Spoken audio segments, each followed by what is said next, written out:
शिव पुराण में एक प्रसंग आता है। एक बार देवताओं का और राक्षसों का युद्ध हो गया। राक्षसों से देवता पराजित होकर के भाग गए।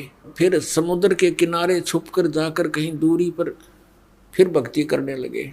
यानी विष्णु जी की उपासना की। तो वहां क्या हुआ कि काल विष्णु रूप में आकर प्रकट हो गया। ये ऐसी लीला करता है, भ्रमित रखता है, अपना वास्तविक रूप में किसी के सामने नहीं आता। विष्णु जी की पूजा करने लगे, विष्णु रूप धारण करके ये स्वयं आ गया और कहा कि बोलो तुम क्या चाहते हो। उन्होंने अपना दुख बताया कि हम राक्षसों से पराजित हो गए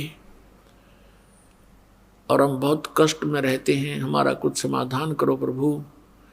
तो उस काल ने विष्णु रूप में कहा कि वो सत भक्ति करते हैं, वो वेदों अनुसार साधना करते हैं और तुम वेदों अनुसार साधना भी करते हो, लेकिन तुम्हारे अनुयायी गणे हैं, उनको तुम आशीर्वाद दे दे के अपनी बैटरी डिस्चार्ज साथ करते रहते हो और उनके राक्षसों के सीमित हैं, वो इतना वेस्ट नहीं कर पाते। इसलिए सत भक्ति करने से शास्त्रों को अनुसार, जो वेदों अनुसार ब्रह्म क्षत्र की जो साधना है उनकी वही शास्त्र अनुकूल है। ओम नाम का जाप और हठ योग करना, ये ब्रह्म तक की साधना है, काल तक की साधना, सरपुरुष की साधना, जन्म मृत्यु का विधान है इसके अंदर। बस इतना ही है, किया कर्म ही प्राप्त होगा, पूर्ण मोक्ष नहीं हो सकता इस मंत्र से।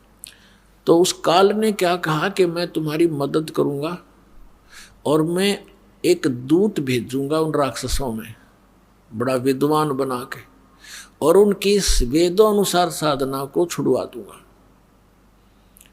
और फिर तुम युद्ध करना, वो हार जाएंगे। तो ऐसा ही किया उसने। अपनी शक्ति से एक माया मोह नाम का एक व्यक्ति बना दिया, उसका नाम धर दिया माया मोह, और उसको शक्ति दे दी और थोड़ी सी बोलन की शैली बढ़िया दे दी। भक्ति युक्त प्राणी होते हैं जो भेजता है अपने कार्य सिद्धि के लिए। पूर्वजन्म की भक्ति होती है, वर्तमान में उनकी सिद्धि भक्ति होती नहीं, अन्य उससे प्रभावित अवश्य हो जाते हैं। उनकी बोलने की शैली ऐसी होती है जैसे महर्षि दयानंद था, युकाल का भेजा दूत था, पिछले पुण्यकर्मी प्राणी था, आगे नकली संत मिले, स्वयं बनकर स्वयं महर्षि और दुनिया बर्बाद करके चला गया। ऐसे ही ये था, यो माया मोह भेज दिया और वो पहुंचा उन राक्षसों के अंदर।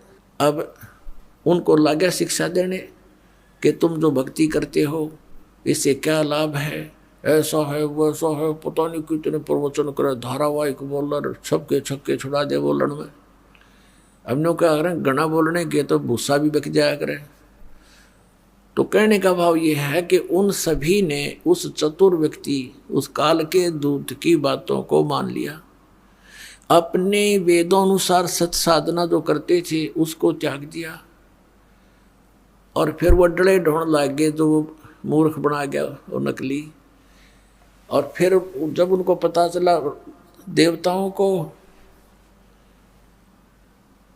तो उन्होंने उनसे युद्ध कर दिया। तो राक्षस हार गए, देवता विजयी हुए।